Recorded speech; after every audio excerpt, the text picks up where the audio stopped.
सुप्रभात। मैं जगेंद्र राणा आज आपसे फिर एक नए आध्यात्मिक विषय पर चर्चा करते हैं। विषय है सृष्टि का आरंभ।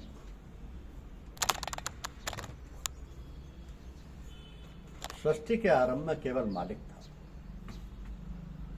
और सारे ब्रह्मांड में छाया हुआ था विशुद्ध चैतन्य। कुछ ना था तो खुदा था, कुछ ना होता तो खुदा होता। तो मालिक इस अवस्था में था जैसे फाख्ता अपने अंडों को सेती रहती है, सब पर छाया हुआ, सबको अपने अंदर समाहित किए हुए। ये सब बहुत दिनों तक आत्म केंद्रित नहीं रह सकता था। उसमें हरकत हुई, शब्द हुआ, एक फुहारा सृष्टि का फूट पड़ा। वेदों में इसके लिए ईक्षण शब्द आया है। ईसाई सृष्टि के पहले के लिए शब्द ब्रूडिंग प्रयोग करते हैं। मालिक सृष्टि को अपने में समेटे हुए ब्रूड कर रहा था। उसकी इच्छा मात्र से ही सारे लोक, लोकांतर, पेड़ पौधे, पशु पक्षी और सारी कायनात वजूद में आ गए। वो सबसे बड़ा अच्छा करने वाला है और सारी इच्छाओं और उनके फलीभूत होने का स्रोत है। सबका उदय और अस्त उसी में है। अब मालिक एक से अनेक हो गया, अनुभवगम्य हो गया, अजन्मा जन्म गया, अप्रकट प्रकट हो गया, गुण रहित सगुण हो गया, निराकार साकार हो गया। वो सभी में बोलने लगा, सभी में चलने लगा, सभी के मुख से खाने लगा, सभी के हाथों से लेने लगा। वो कुछ नीचे आ गया, दशरथ के घर डोलने लगा, घट घट में बोलने लगा, जर्रे जर्रे में उसका पसारा हो गया। ये सब सृष्टि करके मालिक स्वयं गुम हो गया, किंतु उसका अंश सब में समाया रहा, पौधों में, जानवरों में, मनुष्यों में, सब में। ये ऐसे ही जैसे कि पुत्र में माता पिता का अंश अवश्य रहता है, वे कितने ही भिन्न क्यों ना हो। पुत्र कितना ही विमुख क्यों ना हो जाए, माता पिता का असर जाता ही नहीं। अब क्योंकि ये सृष्टि उसका पसारा है, उसका प्राकट्य है, इसमें कोई चीज नष्ट नहीं होती, केवल रूपांतरित होती रहती है। सब कुछ वैसे का वैसा रहता है, केवल रूप बदल जाता है। बीज पेड़ बन जाता है, पेड़ समाप्त होने से पहले अपने बीज सब तरफ बिखेर जाता है। ये क्रम चलता रहता है। बर्फ पानी बनता है, पानी बाष्प, और फिर बाष्प पानी बन जाता है। निरंतर यही धारा प्रवाहित होती रहती है, बनना, टूटना, फिर बनना। तो पहले के समय में बुढ़िया घर में सब चीजों को समेटकर हांडी में रख लिया करती थी, आवश्यकता पड़ने पर निकाल लेती थी। सब्जियों के बीज, छोटे बड़े कपड़े तथा अन्य छुटपुट चीजें। मालिक भी सब चीजों को एक हाथ से हांडियों में डालता रहता, दूसरे से निकालता रहता। तो लगातार सृष्टि के लिए चीजों को तैयार करता रहता है और नए सिरे से नए आविष्कार में, खोज में, संगीत में, कविता में, नाट्य मुद्राओं में, प्रकृति में, सूर्योदय में, सूर्यास्त में और मानव मन में सदा अपने को प्रकट करता रहता है। वैसे तो लोहा लोहे को काटता, किंतु नैतिक स्थल पर युक्ति सही नहीं उतरती। नकारात्मकता का सामना यदि नकारात्मक होकर करेंगे तो दुगनी हो जाएगी, 1 + 1। तो नकारात्मकता को समाप्त करने के लिए स्वयं सकारात्मक हो जाएं, या फिर खामोश हो जाएं, या फिर उसका सामना स्वयं को खाली रखकर करें।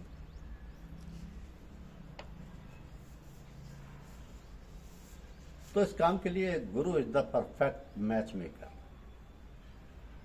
He makes this union the yoga possible.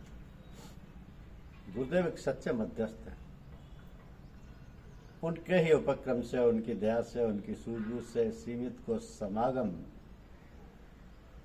समागम असीमित में संभव हो पाता है। वह अंधकारमय का संबंध ज्योति से, असत का संबंध सत से, और मरणशील का संबंध अमर और अलग से करा देते हैं। यही नहीं, वह पारस से भी बढ़कर काम करते हैं। पारस लोहे को सोना बना देता है, किंतु पारस नहीं बनाता। जबकि गुरुदेव शिष्य को अपने समान कर लेते हैं, उसे पारस बना देते हैं। उनके संसर्ग में हल्का भारी हो जाता है, गुरु हो जाता है। इस रूपांतरण के लिए, इस समागम के लिए आवश्यक है कि दूल्हे भाई मध्यस्थ की बात को बांधने,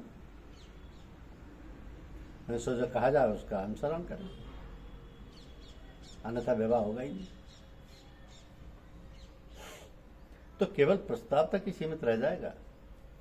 मध्यस्थ की बात मान लेने पर दूल्हे भाई को सजाने समाने का कार्य आरंभ होता है। ये कार्य भी मध्यस्थ तथा उसके साथी ही करते हैं। अब दूल्हे भाई का केवल यही फर्ज बनता है कि वो मध्यस्थ के हाथों में ऐसे ही रहे जैसे कि मुर्दा गुसल के वक्त रहता है, शव की तरह रहे। तभी मध्यस्थ उसमें छोटी ई की मात्रा लगाकर शिव बना सकेगा। शव में छोटी ई की मात्रा लगाकर उसको शिव बना सकेगा, और ये कार्य केवल गुरु ही कर सकते हैं। शव से शिव, शिव की तरह रहें। यह बनने का अर्थ है सारा विष कंठ में रखना, दूसरों को अमृत देना। और एक पांव से गंगा जी में अवघट घाट पर राम राम सीताराम, राम राम सीताराम कहना। तो दूल्हे भाई का ध्यान इस समय दुल्हन, दहेज, नौकरी, बच्चों की तरफ अधिक है। वह इन्हीं में इतने लिप्त है कि उन्हें पता ही नहीं कि उनके अंतर में क्या क्या लिखा है। उनकी सारी शक्तियां बाहर की ओर हैं, धन कमाने और धन जुटाने तथा अन्य प्रकार के प्रलोभनों में प्रवाहित हो रही है। वे कभी उस रोशनी को अंतर की तरफ करते ही नहीं। गुरुदेव अपने प्रकाश को उनके अंतर में डालकर उसे प्रकाशित कर देते हैं और दिखा देते हैं कि अंदर वो क्या क्या दहेज मालिक से लेकर आए हैं, और उसे भूल बैठे। यही नहीं, वो मालिक को साथ लेकर आए हैं, किंतु दूल्हे मियां बात सुनते ही नहीं। वो कई बार कहते हैं, दूल्हे भाई 4 बज गए, उठकर तो बैठो, चारपाई का सहारा ही लेकर बैठो, बाकी सब जिम्मेदारी मेरी है। किंतु दूल्हे भाई कहते हैं, सोने भी दो यार, क्यों बार बार जगाते रहते हो, अभी समय बहुत पड़ा है, बैठ जाएंगे उठकर। अगर तुम नहीं मानते हो तो ऐसी जल्दी भी क्या है, तुम्हारी भी सुन लेंगे, अभी तो सुनो वो क्या कह रही है। बस यही क्रम चलता रहता है।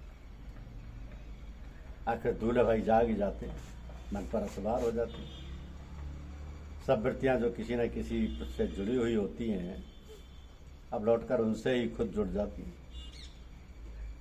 तो बाहर का प्रकाश, बाहर जाने वाली शक्ति अब अंदर की ओर लौट आती है, उन आसनों को जगमगाती है जिन पर कभी वह स्वयं विराजमान था। सब पर्दों को हटा देती है, रस बरसने लगता है, प्रकाश ही प्रकाश अंतर में हो जाता है। अब दूल्हे भाई नहीं सोएंगे, अब तो वो उनसे मिल गए हैं जो उनका प्रियतम है, और जिससे बिछड़े हुए उन्हें इतना समय हो गया था।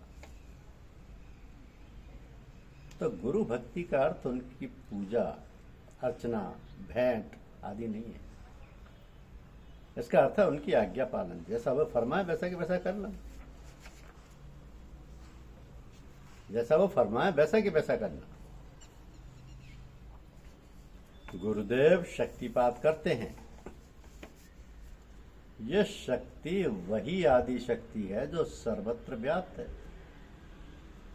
और सारे ब्रह्मांडों को धुरी पर टिकाए है, उन्हें गतिमान किए है। यह परम सत्ता सीधी आदि स्रोत से लोक लोकांतरों से उतरती हुई सृष्टि के निम्नतर कोश से होती हुई फिर वापस अपने उद्गम तक चक्कर लगाया करती है। अब गुरुदेव इसका उपयोग अपनी इच्छानुसार करते, जीवों को ईश्वरान्मुख करने के उद्देश्य से वे उस सत्ता का उन्हें आस्वादन करा देते हैं। वह कार्य सदा स्वभावतः करते रहते हैं। उनके लिए इसका प्रयोग करने में काल स्थान आदि की सीमा का कोई अर्थ नहीं रखती। उससे जुड़ा हुआ व्यक्ति चाहे धरती के दूसरे छोर पर ही क्यों न हो, वो उस पर शक्तिपात कर सकते, वह सत्ता को कहीं भी पहुंचा सकते, क्योंकि उन्हें इस पर अधिकार है, उन्हें स्वयं पर अधिकार है। जिस व्यक्ति पर भी यह शक्तिपात होता है उसमें एक विस्फोट हो जाता है। जिन तत्वों से शरीर बना है, इसमें जो कुछ इच्छाएं, वासनाएं, ज्ञान, अज्ञान, घृणा, प्रेम तथा अन्य सब दबा है, सुषुप्त है, हरकत में आ जाता है, खुल जाता है, रोशन हो जाता है। तो शक्तिपात में कोई चुनाव नहीं किया जाता कि घृणा समाप्त हो जाए किंतु प्रेम रह जाए। शक्तिपात हर चीज को उभारता है। यह आग है, पवित्र करने वाली गंगा है, साक्षात ईश्वर का स्पर्श है, जो कूड़े को, घृणा को, काम, क्रोध, मोह को जलाकर भस्म कर देता है। अपराध को निकाल लेता है। आह्लाद उस कूड़े में दबा पड़ा था, गुरुदेव शक्तिपात करके कूड़े को जला देते हैं, आवरणों को उठा देते हैं और उस गुप्त बैठे पुरुष को उद्घाटित कर देते हैं। तो अंतर में जो वास्तविकता है, सेल्फ है, उससे हमारा साक्षात्कार करा देते हैं। गुरुदेव उस समय तक शक्तिपात करते रहते हैं जब तक साधक को अपने जैसा नहीं बना लेते। जो उनके लिए, जो उनसे प्रेम करते हैं, विशेष रूप से शक्तिपात करते हैं, वह साधक को प्रेम, ज्ञान, वैराग्य की सीढ़ियों पर सदैव चढ़ाते रहते हैं। शक्तिपात उस समय करते हैं जब साधक निद्रा मग्न है, उसी समय तालीम देते हैं, और फिर तो साधक में बैठ ही जाते हैं या फिर उसे अपने हृदय में बिठा लेते हैं। तो उनकी तवज्जो सोते समय विशेष असर करती है और वे रात भर बैठकर साधकों को तवज्जो देते हैं। जो साधक उनकी याद में सोता है वो बहुत जल्दी आगे बढ़ जाता है। जरूरत सिर्फ उनसे प्रेम करने की है, फिर वे अपने समान बनाने में देर नहीं करते। तो भगवान सभी को उनकी आवश्यकता अनुसार सभी चीजें मुहैया कराते हैं। इतना देते हैं कि उसकी गुजर बसर ठीक से हो जाए। अब यदि वो इसमें कुछ उलटफेर करता है तो उसे ठीक करने की व्यवस्था भी है। मुसीबतें, बीमारी, अपमान आदि द्वारा संतुलन को बनाए रखने की पूरी कोशिश की जाती है। इस समय यदि कोई प्रार्थना कर देते हैं तो भगवान का हाथ रोक लेते हैं। वो तो सुधार के लिए उसे अच्छा बनाने का कार्य कर रहे हैं और आप प्रार्थना करके उस कार्य में विघ्न पैदा कर देते हैं। ऐसे समय में प्रार्थना ना करके जो कुछ हो रहा है वो सब हमारी भलाई के लिए, ये मानकर स्वीकार कर लेना ही सर्वोत्तम मार्ग है। क्योंकि जिस व्यक्ति पर भी शक्तिपात होता है उसमें एक विस्फोट हो जाता है। जिन तत्वों से शरीर बना है उसमें जो कुछ इच्छाएं, वासनाएं, ज्ञान, अज्ञान, घृणा, प्रेम तथा अन्य सब दबा है, सुसुप्त है, हरकत में आ जाता है, खुल जाता है, रोशन हो जाता है। शक्तिपात हर चीज को उभारता है। यह आग है, पवित्र करने वाली गंगा है, साक्षात ईश्वर का स्पर्श है। धन्यवाद।